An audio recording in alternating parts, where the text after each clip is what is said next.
Hola y bienvenidos un día más a la magia de la inversión. Si estáis viendo hoy el podcast desde YouTube, que os recomiendo si lo estáis escuchando desde algún lado que vayáis a YouTube, vais a ver que es un podcast especial porque ahora mismo me estáis viendo a mí en la cámara después de mucho tiempo, que creo que el último directo lo hice hace 2 años, y fue para hablar de algo parecido a lo que quiero hablaros hoy, que es acerca de mi cartera. Entonces he preparado una presentación como hice en el directo de hace 2 años, solo que esta vez va a ser un vídeo, no va a ser un directo. Yo os quiero mostrar pues cómo se ha comportado mi cartera en los últimos 3 años y un poco lo que voy diciendo. Vamos a entrar en detalle de qué posiciones hay en mi cartera, cómo he evolucionado, cómo es el ratio beneficio-riesgo y os voy a mostrar por qué hago lo que hago y por qué no solo me indexo mi índice. Y bueno, como os comento, he preparado una presentación de la que voy a ir hablando y vamos a ver juntos pues los detalles. Ahora pequeñito y vais a ver aquí que tengo la presentación y lo que quiero hablaros en esta presentación es de mi cartera, que es una cartera de dividendos crecientes pero un poco a mi manera. Y os voy a hablar pues de lo que es el objetivo, cómo está evolucionando, qué acciones la componen y las conclusiones. Y acerca del objetivo, lo que podéis ver aquí son 3 puntos que busco: estabilidad, tener las mejores empresas del mundo y luego que dé dividendos. Y en cuanto a estabilidad, a lo que me refiero es evitar volatilidad. Sí que es cierto que la volatilidad no es algo malo per se, porque nos da la posibilidad de poder estar comprando empresas más baratas de lo que deberíamos. Pero sí que es cierto que cuando tu cartera tiene cierto valor alto, pues no quieres ver vaivenes en el mercado, o al menos yo no lo quiero. Yo me gustaría recibir todos los años un más 8% de rentabilidad y no estar recibiendo un más 20 y un menos 10, ¿no? Pues es un poco lo que intento buscar. Tener menos rentabilidad en las subidas, pero también perder menos en las bajadas. Y luego el segundo punto, el de las mejores empresas del mundo, es que no voy a dejar de comprar una empresa que sea muy buena solo por su política de dividendos, porque no reparta dividendos. Por ejemplo, la mayor posición en mi cartera es Google y no reparte dividendos. Es un poco a lo que me refiero, que tengo que tener las mejores empresas del mundo para que la cartera se comporte de la mejor manera posible. Y de los dividendos lo que suelo buscar es que sean crecientes, previsibles, sostenibles y que vayamos con paso seguro. Yo cuando empecé a invertir, pues lo que buscaba, como mucha gente, era que los dividendos me dieran las acciones me dieran la máxima rentabilidad por dividendo para cobrar cuanto más dividendos mejor lo antes posible. Pero esto no vale de nada si luego llega una crisis y me lo recortan, porque si en algún momento voy a vivir de mi cartera de dividendos, voy a querer que sea estable, que cuando venga una crisis no me lo recorten. Por eso es mejor ir lento pero seguro, o al menos desde mi punto de vista. Y ahora vamos a hablar un poco de la evolución. Y en la evolución he puesto aquí 3 gráficos no muy bonitos, pero uno es la composición de mi cartera, que podéis ver aquí, que la componen 28 empresas. La mayor posición es Google, con un 10,43% ahora mismo. Le sigue Johnson Johnson, Microsoft. Y luego el resto está como bastante igualado, entre el 3 y el 4% un grupo y entre el 2 y el 3% otro grupo, ¿no? Y bueno, está más o menos bien distribuida para mi gusto. Y luego iremos entrando un poco al detalle. El segundo gráfico, que es el que veis aquí abajo, es de mi Excel, que es el valor de mi cartera desde que empecé a invertir hasta lo que es hoy en día. ¿Y por qué es interesante? Primero, porque este valor no solo incluye la rentabilidad, que la veremos más tarde, sino porque además también está incluyendo el dinero que yo meto como ahorro, la rentabilidad, por supuesto, y la reinversión de dividendos, es decir, es todo. Y lo que podéis ver aquí, que me gusta mucho verlo y mostrarlo, es que por diciembre de 2018 hubo una caída que fue grande, que es cuando empecé a reestructurar mi cartera, que es solo esta pequeña caída. En febrero-marzo de 2020 hubo esta caída, que parece pequeñita, pero fue el COVID, que fue una caída grande. Y luego simplemente ha ido subiendo la cartera. Sí que es cierto que durante 2022 hubo muchos picos, porque había meses que era un menos 5%, otros meses un más 5%, pero al final la cartera, como veis, ahora mismo está en máximos históricos, como la mayoría vuestra, imagino, si invertís en dividendos crecientes y a largo plazo como hago yo.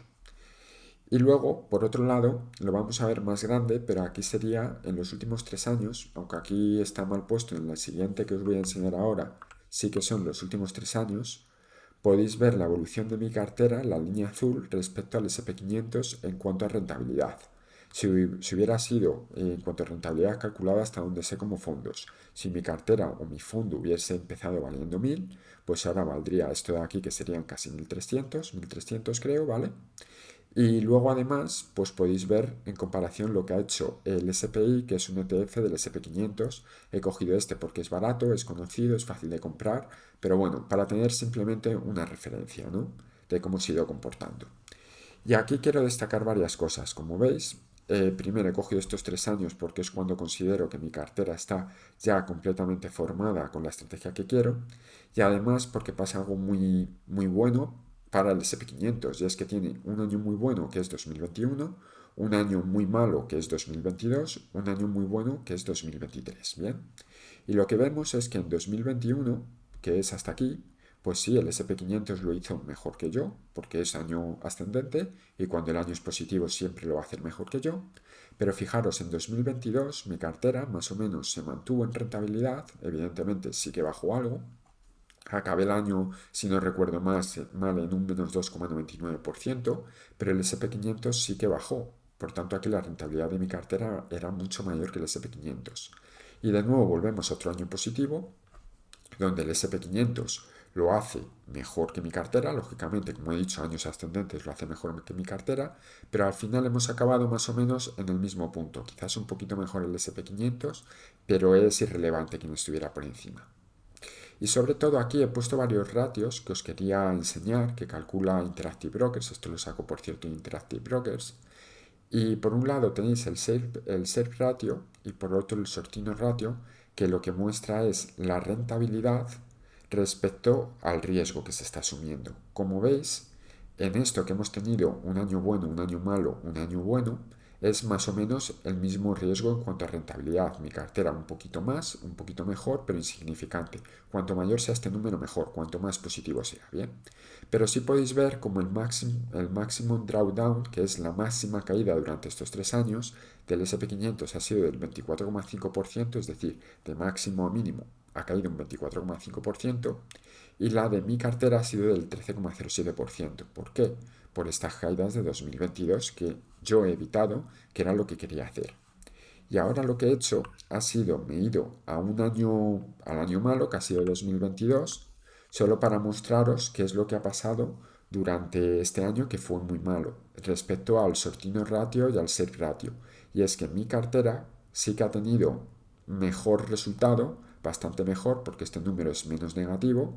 O sea, en los años malos mi cartera lo hace mejor que el SP500, en los años buenos lo hace peor, pero la realidad es que consigo una rentabilidad muy similar al SP500 durante estos 3 años, pero evitando esas grandes caídas, lo cual era mi objetivo, evitar grandes caídas y conseguir una rentabilidad parecida, y además mientras tanto voy cobrando dividendos crecientes.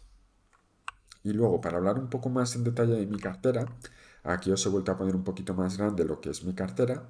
Y aquí simplemente, pues las distintos, por decirlo de una manera, los distintos sectores donde estoy invertido según Interactive Brokers. Que hay alguno que no me gusta porque, por ejemplo, creo que Google lo mete como telecom y debería ser tecnología. Y entonces, bueno, luego los he separado yo de una manera un poco distinta de la que hablaré más adelante, pero para que tengáis simplemente una idea, esto es lo que da Interactive Brokers. Y nada, y simplemente unos datos concretos de las acciones, bien, y es simplemente que de dividendos, el 32% de mi cartera ahora mismo no da dividendos o da unos dividendos muy pequeños, inferiores al 1% respecto a lo que ha invertido en esa acción. En 2022 esto era del 47%, o sea, mi cartera ahora mismo estuve invirtiendo durante 2022 en empresas que daban dividendos porque creo que dieron una oportunidad y durante 2021 también. Entonces, pues bueno, ahora esto se nota que hay más empresas que dan más dividendos. Luego, la concentración de la cartera ha bajado, está más distribuida. Antes eran las 5 primeras posiciones, daban el 42% en 2022, era el 42% de todas las acciones, ahora es solo el 32%. Y los sectores los vamos a ver ahora separado pues un poquito por grupo. Y el primero que quería mostraros no es el más grande, pero sí es uno que llama mucho la atención que haya en una cartera de dividendos, que es el tecnológico. ¿Por qué llama la atención? Porque no suelen dar muchos dividendos y entonces hay mucha gente que dice, si no da dividendos no vale para mi estrategia y creo que es algo completamente erróneo, al menos si quieres conseguir un objetivo similar al mío. Representan el 32% de mi cartera, prácticamente un tercio de la cartera, son empresas líderes mundiales y lo que intento buscar con estas empresas es que sean de alto crecimiento. Pensad que si quieres conseguir la misma rentabilidad que el índice con menos volatilidad, no vas a encontrar empresas que hagan eso por sí solas, sino que necesitas invertir en empresas que tengan un poquito más de riesgo, pero mucha más rentabilidad. Esas son la parte de las tecnológicas. Y luego necesitas empresas que tengan el mismo un poquito menos de rentabilidad, pero con mucho menos riesgo, que es la parte de empresas defensivas. Y en las tecnológicas las incluyo porque hay empresas muy buenas que lo hacen a nivel números de beneficios, etcétera, mucho mejor que el SP500, pero sí que es cierto que son más volátiles. ¿Y de qué empresas hablo? Pues de dos empresas que están en mi cartera pensando bastante. Una es Google, otra es Microsoft, ahí tenéis el porcentaje. Pero no solo de ellas, luego tengo otras empresas que son TSMC. Esta empresa ya hablé en su día y le dediqué un vídeo. Es una empresa taiwanesa. Y Texas Instruments, que fui ampliando durante el último año porque pesaba muy poquito y quería que pesara más. Y esta en concreta sí que reparte dividendos interesantes. No mucho, pero en torno al 3%, 3,5%. Pero también tengo otras como Amazon y Meta, antigua Facebook, que no reparten dividendos. Y por supuesto también meto aquí Visa, porque para mí Visa es tecnológica. Bien. Y he salido respecto a 2022, lo he dejado aquí como estaba, pesaba muy poquito en mi cartera y al final lo acabé eliminando, que he salido de China, tanto de Baba como de Tencent. Tencent salí el año pasado, en 2023, en octubre o algo así, antes de la gran caída que ha tenido. Y luego, otro grupo que tengo, pequeñito, representa un 10% y sí que lo considero un sector defensivo, pero tampoco quiero tener mucho más porque hay dudas de cómo será el futuro de las farmas, porque a la hora de descubrir medicamentos, pues con todo el tema de inteligencia artificial, big data, etcétera, pues puede que las tecnológicas le planteen algo de cara. Pero bueno, tengo principalmente dos empresas aquí. Una es Johnson Johnson, la segunda posición de mi cartera. Me parece una empresa clásica y clave para tener una cartera de dividendos crecientes. Y las otras AVI que compré hace mucho tiempo, en 2019, no he vuelto a comprar porque cotizaba relativamente barato. Y bueno, ahí está, ha ido revalorizándose y por eso pesa lo que pesa. Y luego también tengo, lo considero normalmente como una sola acción, el sector defensa, que representa un 8% de mi cartera, más o menos, un 7,5%. Y son empresas americanas del sector defensivo, que son Lockheed Martin y General Dynamics. Y realmente en 2020 veía que era un sector que estaba interesante de comprar porque estaba a un buen precio. Son empresas que no creo que el gobierno estadounidense vaya a dejar caer porque le interesa tener la capacidad de poder producir equipamiento militar. No sabía cuál de las dos comprar y dije, pues bueno, compro las dos. Y compré Lockheed Martin y General Dynamics, que están ahí. Son empresas que tengo para el largo plazo, que pesen un poco en cartera. Las compré y introduje este sector porque en ese momento estaba bastante bajo. Como veis, las compré en mediados de 2020, antes de que empezaran esta época desgraciadamente de conflictos. Y bueno, no hay mucho que contar acerca de ellas. Y ahora sí vamos a lo que es el consumo defensivo, lo que yo llamo consumo defensivo. Veréis que aquí incluyo muchas empresas. Estas representan un 47% de mi cartera, casi la mitad de mi cartera. Y son empresas que suelo llamar aristócratas del dividendo. O sea, aquí estas empresas lo que me tienen que dar es el grupo que decía menos rentabilidad con mucha menos volatilidad y además que me asegure un flujo de dividendos crecientes. Bien. ¿Qué tengo aquí? Por parte de Inglaterra tengo Diageo y Unilever. Diageo estoy pensando en ampliar con la última caída que ha tenido el año pasado, a finales del año pasado, a finales de 2023. Es una empresa que planteo ampliar. Unilever creo que estoy bastante bien. Y luego también inglesa tenéis aquí BATS, sector tabaco, que entró sustituyendo a Altria porque me parecía que tenía mejores números que Altria. Y luego también está 3M. 3M la compré por primera vez en 2018 y pesó bastante en mi cartera, pero el valor se ha ido diluyendo por varios motivos. El primero es que la empresa, la cotización ha caído. Creo que es una empresa buena empresa que está pasando por problemas temporales. Le quedan todavía unos años, digámoslo así, por el desierto, pero creo que resurgirá. Y luego también porque mi cartera irá aumentando el valor, entonces si no invierto más en 3M y las acciones, el resto de acciones suben y además yo meto dinero y compro otras acciones, pues el porcentaje disminuye. No es porque haya vendido, ¿vale? No he vendido ninguna acción de 3M. Y luego también tengo Philip Morris, sector tabaco, que junto a BATS lo que hacen es darme unos dividendos más altos, una rentabilidad por dividendo más alto. El tabaco me parece un sector interesante porque hay gente que dice que va a ir mal, que en el futuro va a ir mal y demás, pero bueno, si son empresas internacionales y siempre ha sido un sector muy rentable, yo algo de confianza tengo. Como veis, el sector tabaco en mi cartera pesa, pues digámoslo así, un 6, no llega al 6,5%. Por tanto, no es que pese mucho, pero sí que le da algo de rentabilidad extra a mi cartera. Luego también tengo en 2022 que añadí Procter Gamble, que es otra empresa clásica de dividendos, nada que os vaya a contar. Tengo también, por supuesto, Pepsi y Coca-Cola, que más o menos las suelo llevar a la vez, las compré el mismo mes en 2019. Y si baja mucho Coca-Cola, pues compro un poco más de Coca-Cola, si baja Pepsi, compro un poco más de Pepsi. Durante estos años creo que he ampliado un par de veces. Luego también tengo por aquí Colgate. Colgate me parece una empresa que es bastante defensiva, es de las que, como digo, reduce la volatilidad de mi cartera para cuando vengan maldadas Colgate pues sea un ancla del valor de mi cartera. Es una empresa que reparte dividendos crecientes, pero muy poquito crecientes, ¿vale? Tiene poco crecimiento, pero es muy estable y por eso me gusta tenerla en cartera. Tengo también McDonald's, que fue una de las empresas que compré durante el COVID y claro, la he comprado a buen precio. Tengo también Disney, que es una empresa que no la compré por su dividendo. En el momento que la compré sí que es cierto que repartía un dividendo muy pequeño, pero luego lo canceló. Este año ha vuelto a repartir dividendo en 2023, pero no es por el dividendo, es un dividendo muy pequeño.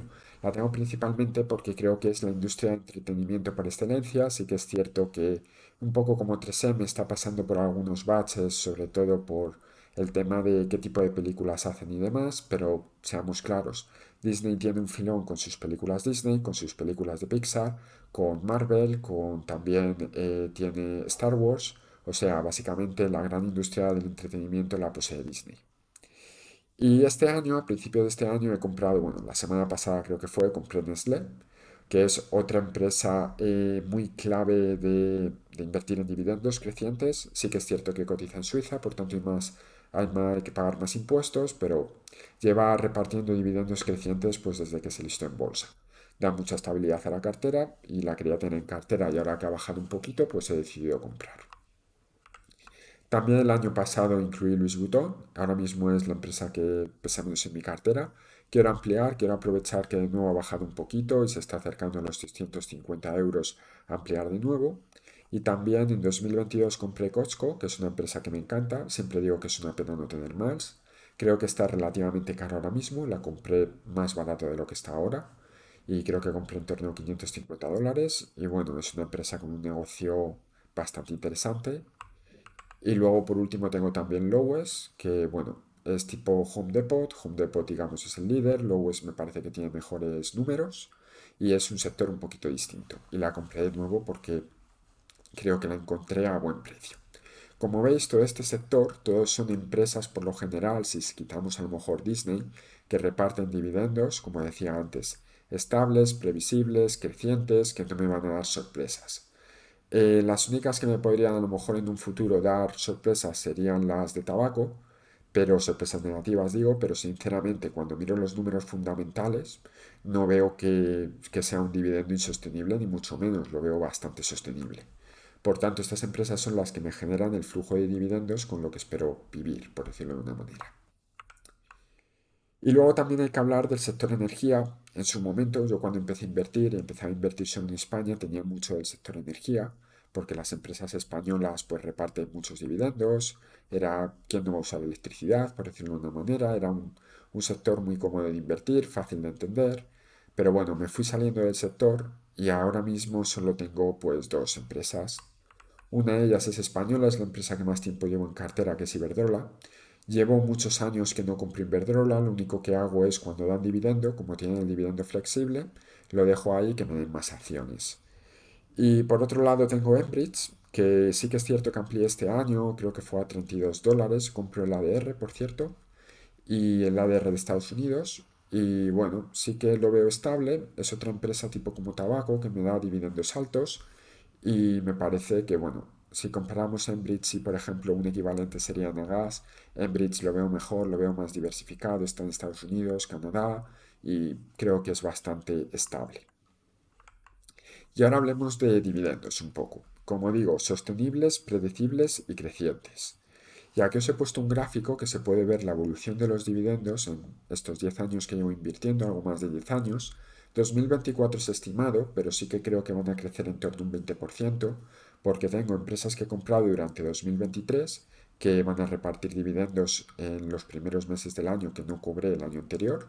Por otro lado, espero que muchas de mis empresas suban el dividendo, la gran mayoría debería hacerlo por no decir todas.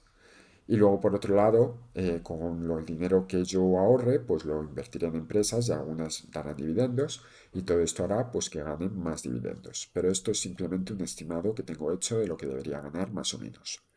Si os fijáis en el resto de años, pues todos los años ha subido, los primeros años invertía muy poco, aquí en 2015 es cuando empecé a invertir más. Como veis aquí hay un salto muy interesante en 2016 y fue principalmente porque, como digo, invertían en España, en empresas que dan muchos dividendos, pero que no eran estables, no eran predecibles. En 2017 cayó un poquito porque reestructuré la cartera a fondos, que esto hablaré algún día, estoy escribiendo un libro acerca de hablar de mi experiencia y lo podéis ver en concreto, que aquí pues un poco di un tumbo a fondos y luego volví a dividendos y luego por aquí es cuando ya empecé un poco más la reestructuración en 2018 y como veis aquí empieza pues a subir desde 2021 e ir subiendo de manera estable y exponencial. Y ya simplemente esta slide, esta diapositiva, es la misma, exactamente la misma que hice en 2022. Podéis ir al directo que hice si lo queréis comprobar. Y básicamente que son las mismas conclusiones. Y es que debemos estar preparados para subidas o bajadas, porque nadie sabe nada. Por tanto, intento buscar una cartera que sea estable. Y hay muchas maneras de hacer una cartera estable. Yo creo que se puede hacer solo con renta variable. Hay otras personas que dicen, no, yo meto algo de renta fija. De hecho, hay estudios que dicen meter un 2% de oro mejora la rentabilidad y da más estabilidad de cartera, que es otra de las cosas que en algún momento he pensado hacer, meter un 2% de oro en mi cartera. Y luego está Ray Dalio con su famoso Santo Grial, que lo que decía que había que comprar 4 o 5 activos que estén descorrelacionados, o sea, que si la bolsa sube, esto baje, que si esto baja, la bolsa, que si esto sube, la bolsa baja, para que siempre vaya subiendo y tengas estabilidad. Bueno, yo esto lo hago con acciones, como veis, tengo acciones más estables, menos estables, e intento controlar un poco el riesgo. Y luego, la segunda conclusión era precisamente acerca del riesgo, que el riesgo se puede controlar, que no tenéis por qué comeros las caídas del S&P 500 si tenéis una cartera estable. Y que penséis en la importancia de esquivar caídas. Fijaros que yo en 2021 lo hice mucho peor que el S&P 500, en 2023 lo he hecho mucho peor que el S&P 500, 2 años buenos, pero como en 2022 yo no caí ni mucho menos tanto como el S&P 500, al final de los 3 años mi rentabilidad es similar, pero he evitado la caída. Y sobre todo, esto lo hago para que reflexionéis y no copiéis, ¿bien? Siempre os digo, ya estamos acabando, siempre os digo que es muy importante que penséis por vosotros mismos y que toméis decisiones según o sea vuestra personalidad. A mí, por ejemplo, pues no me gusta ver caídas. Hay gente que lo que le molesta más es que el S&P 500 suba un 30% y ellos solo consigan un 10%. Pues cada uno tiene que adaptar su cartera a lo que quiera tener y no estar criticando a otras personas, simplemente pensar en uno mismo y buscar qué es lo que le hace dormir más tranquilo. A mí no me importa, llegado el caso, sacrificar un poquito más de rentabilidad, sabiendo que en los años malos voy a dormir mucho más tranquilo. Y esto ha sido todo. Espero que os haya gustado el podcast. Sé que es un poquito especial, ha quedado un poquito más largo, pero quería hacerlo un poco especial y comentaros un poco pues lo que ha hecho mi cartera con detalles, con datos y que os sirva de inspiración, que os dé ideas, intentéis adaptar estas cosas a vuestras carteras. Un saludo, os leo en los comentarios y nos escuchamos la semana que viene. Hasta luego.